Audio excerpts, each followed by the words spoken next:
എപ്പോഴും പാർട്ടി പരാജയപ്പെടുമ്പോൾ പാർട്ടിയോട് ചോദിക്കും, നമ്മൾ എന്തുകൊണ്ട് തോറ്റു? അപ്പോൾ സാധാരണക്കാരന് മനസ്സിലാകാത്ത ഒരു ഭാഷയുണ്ട്. ആ ഭാഷയിൽ നമ്മുടെ കമ്മ്യൂണിസ്റ്റ് ആചാര്യന്മാർ ചില പ്രസംഗങ്ങൾ നടത്തും.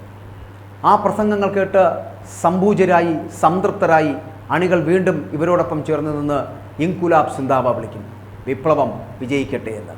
അങ്ങനെ ഉറക്കെ വിപ്ലവം വിജയിക്കട്ടെ എന്ന് പറഞ്ഞ് നീണ്ടുപോയ ആ നാളുകളൊക്കെ കഴിഞ്ഞിരിക്കുന്നു എന്നിപ്പോൾ അണികൾ മനസ്സിലാക്കിയിരിക്കുന്നു. ആരോട് ചോദിച്ചാലും നമ്മൾ എങ്ങനെയാണ് തോറ്റത് എന്ന് പറയുവാനുള്ള അറിവ് പോലും നമ്മുടെ പിണറായി വിജയൻ എന്ന് പറയപ്പെടുന്ന മുഖ്യമന്ത്രിക്കോ ഇത് നയിച്ചു എന്ന് പറയപ്പെടുന്ന ആ നേതാവ്, അതായത് പിണറായിക്കോ കഴിയുന്നില്ലല്ലോ എന്നുള്ളതാണ്. പക്ഷേ എന്തുകൊണ്ട് തോറ്റു എന്ന് ചോദിക്കുമ്പോൾ ഒരു കാര്യം ഓർമ്മ വരികയാണ്. ഒരൊറ്റ പ്രസംഗം ഈ പാർട്ടിയുടെ അടപ്പൂരിക്കളഞ്ഞു. ലോക്സഭാ തെരഞ്ഞെടുപ്പിൽ CPM-ന് തോൽവി സമ്മാനിച്ചവരിൽ ആ ഒരു പ്രമുഖ നേതാവ് കൂടിയുണ്ട് കേട്ടോ. മറ്റാരുമല്ല, സ്പീക്കർ AM ഷംസീറിൻ്റെ ഹൈന്ദവ ആരാധനാമൂർത്തിയായ ഗണപതി മിത്താണെന്ന പ്രസംഗം ലോക്സഭാ തിരഞ്ഞെടുപ്പിൽ തിരിച്ചടിക്ക് കാരണമായി എന്ന് തന്നെയാണ് സംസ്ഥാന കമ്മിറ്റി യോഗത്തിൻ്റെ വിമർശനമെന്ന് കൂടി മനസ്സിലാക്കുക. ഷംസീറിൻ്റെ വിവേചനപരമായ പ്രസംഗം NSSനെയും SNDPയെയും പ്രകോപിപ്പിച്ചു എന്നുള്ളതാണ്. ഹൈന്ദവ വിശ്വാസികളായ പാർട്ടി അനുഭാവികളും LDFന് വോട്ട് ചെയ്തില്ല എന്നുള്ളതാണ്. ആലപ്പുഴയിലും ആറ്റിങ്ങലിലുമൊക്കെ വിശ്വാസികളുടെ വോട്ട് നേടാൻ സംഘപരിവാർ ശ്രമിച്ചു. ഗണപതി മിത്താണെന്ന് പറഞ്ഞ ഷംസീർ താൻ ഉൾപ്പെടുന്ന ഇസ്ലാം മതം പ്രോഗ്രസീവാണെന്ന് പറഞ്ഞതാണ് അവിടെ തെറ്റിദ്ധാരണ പരത്തിയത് എന്നുള്ളത് ശ്രദ്ധിക്കുക. ഒരു മാർക്സിസ്റ്റുകാരൻ എന്ന നിലയിൽ എല്ലാ മതങ്ങളെയും അന്ധവിശ്വാസ ജഡിലമാണ് എന്ന് വിമർശിച്ചിരുന്നുവെങ്കിൽ ഇത്രയേറെ ജനരോഷം ഉണ്ടാവുമായിരുന്നില്ല. ഷംസീറിനെ പിന്നീട് വേണ്ട വിധത്തിൽ തിരുത്താനോ ഹൈന്ദവ സംഘടനകളുമായുള്ള അകൽച്ചയുടെ ദൂരം കുറയ്ക്കാനോ പാർട്ടി സംസ്ഥാന സെക്രട്ടറിക്ക് പോലും കഴിഞ്ഞില്ല എന്നുള്ളതാണ്. ഷംസീർ നടത്തിയ ഒരൊറ്റ വിമർശന പ്രസംഗമാണ് പാർട്ടിയുടെ അടപ്പൂരിയത് എന്നാണ് തെക്കൻ മേഖലയിലെ ഒരു നേതാവ് ഇക്കാര്യത്തിൽ പ്രതികരിച്ചത് എന്നുകൂടി നമ്മൾ മനസ്സിലാക്കുക. ഇതിനിടെയാണ് മുഖ്യമന്ത്രി പിണറായി വിജയനെതിരെയും CPM സംസ്ഥാന സമിതിയിൽ വലിയ വിമർശനങ്ങൾ ഉണ്ടായത് എന്നുള്ളതാണ്. മുഖ്യമന്ത്രി വിദേശയാത്രാ വിവാദം ഒഴിവാക്കേണ്ടതായിരുന്നുവെന്ന് സംസ്ഥാന സമിതിയിൽ അഭിപ്രായം ഉയരുകയും ചെയ്തു. അനവസരത്തിലെ യാത്ര അനാവശ്യ വിവാദത്തിനിടയാക്കിയിട്ടുണ്ട് എന്ന് അണികളിൽ പലരും പറഞ്ഞു. വേദിയിലെ മൈക്കിനോട് പോലും കയർക്കുന്ന തരം മുഖ്യമന്ത്രിയുടെ അസഹിഷ്ണുത എന്ന് പറയപ്പെടുന്ന പൊതുസമൂഹത്തിൽ അവമതിപ്പുണ്ടാക്കി എന്നുള്ളത് വസ്തുത. പൊതുസമൂഹത്തിലെ ഇടപെടലിൽ നിലവിലെ ശൈലി തിരുത്തപ്പെടേണ്ടതാണ് എന്ന് പറയുന്നു. ജില്ലാ കമ്മിറ്റികളിലടക്കം മുഖ്യമന്ത്രിക്കെതിരെ ഉയർന്ന വിമർശനങ്ങളെ അവഗണിക്കരുതെന്ന് തന്നെയാണ് CPM സംസ്ഥാന സമിതിയുടെ വിലയിരുത്തൽ പോലും. പക്ഷേ ആര് കേൾക്കാൻ? സംസ്ഥാന സമിതി യോഗത്തിൽ LDF കൺവീനർ EP ജയരാജനെതിരെയും വിമർശനമുണ്ടായിരുന്നു. ദല്ലാൾ ബന്ധം ഒഴിവാക്കേണ്ടതായിരുന്നു എന്നായിരുന്നു ആ വിമർശനം. മേയർ സച്ചിൻ ദേവ് വിവാദത്തിൽ അംഗങ്ങളിൽ നിന്ന് വിമർശനം കൃത്യമായി ഉണ്ടായി എന്നുള്ളതാണ്. വിവാദം പൊതുസമൂഹത്തിൽ അവമതിപ്പുണ്ടാക്കി എന്നുള്ളത് സത്യമായിരുന്നു. പാർട്ടി സംസ്ഥാന സമിതി പിന്തുണയ്ക്കരുതായിരുന്നു ഇതിനെ എന്നാണ് പല വിമർശനങ്ങൾ.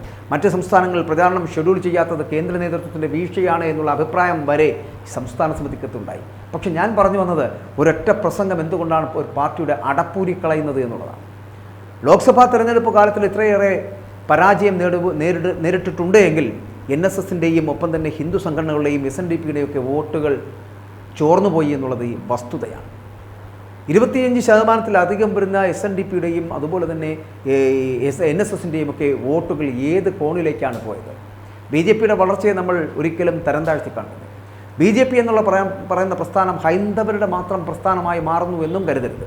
പകരം ഇങ്ങനെ വർഗീയ പ്രീണനം നടത്തുകയും ഒപ്പം തന്നെ ഏതെങ്കിലും തരത്തിൽ പാർട്ടിക്ക് വേണ്ടപ്പെട്ടവരല്ലാത്തവരെ ചവിട്ടിമെതിക്കുകയും ചെയ്യുന്നൊരു സമീപനം സ്വീകരിക്കുന്ന സഖാക്കന്മാരോട് മുഖം തിരിഞ്ഞു നിന്ന് പോടാ എന്ന് പറയുവാനുള്ള ധൈര്യം ഇന്ന് NSSനും SNDPയ്ക്കൊക്കെ ഉണ്ടായിരിക്കുന്നു എന്നുള്ളതാണ്. അതുകൊണ്ട് അവർക്ക് ഇഷ്ടപ്പെടുന്നവരെ തിരഞ്ഞെടുക്കുവാനുള്ള അവസരം അവർക്ക് ലഭിക്കുന്നു എന്നുള്ളതാണ്. BJPയുടെ വളർച്ചയിൽ അതുകൊണ്ട് മറ്റുള്ളവർ അസൂയ പൂണ്ടിട്ടോ വിരളി പിടിച്ചിട്ടോ എന്നും കാര്യമില്ല. കാരണം അങ്ങനെ പിടിക്കേണ്ട കാലഘട്ടമൊക്കെ കഴിഞ്ഞു. കേരളം ഇന്നല്ലെങ്കിൽ നാളെ BJPയുടെ കരങ്ങളിലേക്ക് പോകും എന്നുള്ളതിൻ്റെ സൂചനയാണ് ഈ ലോക്സഭാ തിരഞ്ഞെടുപ്പിലെ ഇത്രയും വലിയ പരാജയം CPM ഉണ്ടായിരിക്കുന്നത് എന്ന് മനസ്സിലാക്കുക. AM ഷംസീർ ഗണപതി മിത്താണെന്ന് പറഞ്ഞ് ഹിന്ദു വിശ്വാസത്തിനെതിരെ തകർത്ത് ആടിയപ്പോൾ തകർന്നു പോയത് CPMൻ്റെ കോട്ടകൊത്തളങ്ങളായിരുന്നു എന്നുള്ള കാര്യം ഇപ്പോൾ മനസ്സിലായല്ലോ. ഇനിയെങ്കിലും AM ഷംസീറിനെ പോലുള്ളവർ മനസ്സിലാക്കുക. നിങ്ങളൊരു മാർക്സിസ്റ്റുകാരനാണ്, ഒരു കമ്മ്യൂണിസ്റ്റുകാരനാണ് എന്നുണ്ടെങ്കിൽ എല്ലാ മതങ്ങളെയും അത് എത്തരത്തിലുള്ള സംവിധാനങ്ങളാണെങ്കിലും ആ മതങ്ങളെയൊക്കെ അബദ്ധജടിലമെന്ന് പറഞ്ഞ് വേണമെങ്കിൽ നിങ്ങൾക്ക് കൈയൊഴിയാമായിരുന്നു.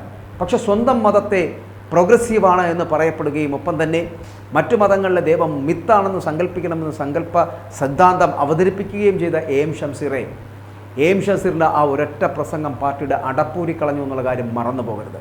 എന്ന് പറഞ്ഞാൽ താങ്കൾ മാത്രമല്ല ഇതിൻ്റെ കുറ്റക്കാരൻ.